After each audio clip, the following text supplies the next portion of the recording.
अनंत वर्षों की तपस्या के बाद फलस्वरूप जो स्तोत्र और स्तुतियां महापुरुष प्राप्त किया करते थे, उन दिव्य शक्तिशाली स्तोत्रों को आप तक शुद्ध उच्चारण के साथ पहुंचाना इस चैनल का ध्येय है। ऐसे चमत्कारी और सिद्ध स्तोत्र एवं स्तुतियां जो आप तक पहुंचती हैं, वह आपके पूर्व जन्मों के पुण्यों के प्रताप के कारण है और हम भगवान के द्वारा उसे आप तक पहुंचाने का एक माध्यम है। नमो भगवते वासुदेवाय।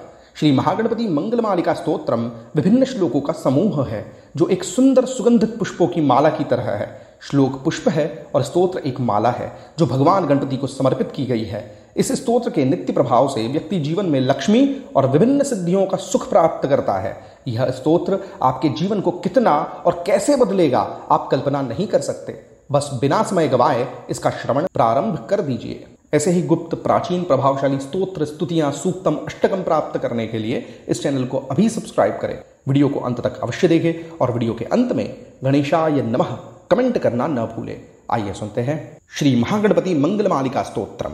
ओम अथ श्री महागणपति मंगलमालिका स्तोत्रम। श्रीकंठ प्रेम पुत्राय गौरी वामांकवासिने द्वात्रिंशद्रूपयुक्ताय श्री गणेशाय मंगलम्।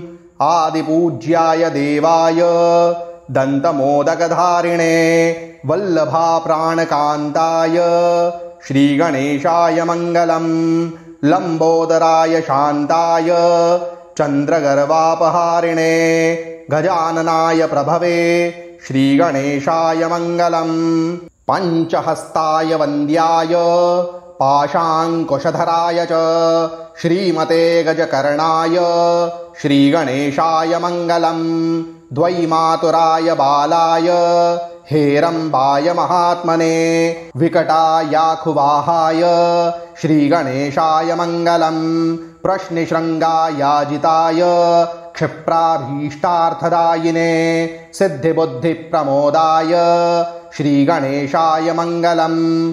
विलम्बियज्ञसूत्राय सर्वविघ्ननिवारिणे दूर्वादलसुपूज्याय श्री गणेशाय मंगलम्। महाकायाय भीमाय महासेनाग्रजन्मने त्रिपुरारिवरोद्धात्रे श्री गणेशाय मंगलम्। सिन्दूररम्यवर्णाय नागबद्धोदराय च आमोदाय प्रमोदाय श्री गणेशाय मंगलम्। विघ्नकर्त्रे दुर्मुखाय विघ्नहर्त्रे शिवात्मने सुमुखायैकदन्ताय श्री गणेशाय मंगलम्। समस्तगणनाथाय विष्णवे धूमकेतवे त्र्यक्षाय फालचन्द्राय श्री गणेशाय मंगलम्। चतुर्थीशाय मान्याय सर्वविद्याप्रदायिने वक्रतुण्डाय कुब्जाय श्री गणेशाय मंगलम्।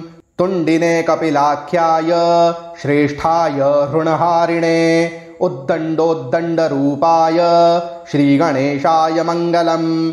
कष्टहर्त्रे द्विदेहाय भक्तेष्टजयदायिने विनायकाय विभवे श्री गणेशाय मंगलम्। सच्चिदानन्दरूपाय निर्गुणाय गुणात्मने वटवे लोकगुरवे श्री गणेशाय मंगलम्।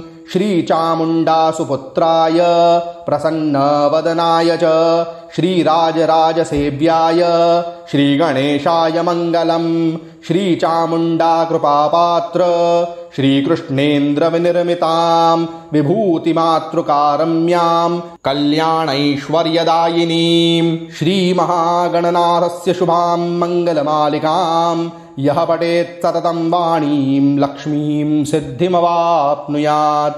ओम श्री श्रीकृष्णराजेन्द्रकृत श्री महागणपति मंगलमालिका स्तोत्रं सम्पूर्णम्।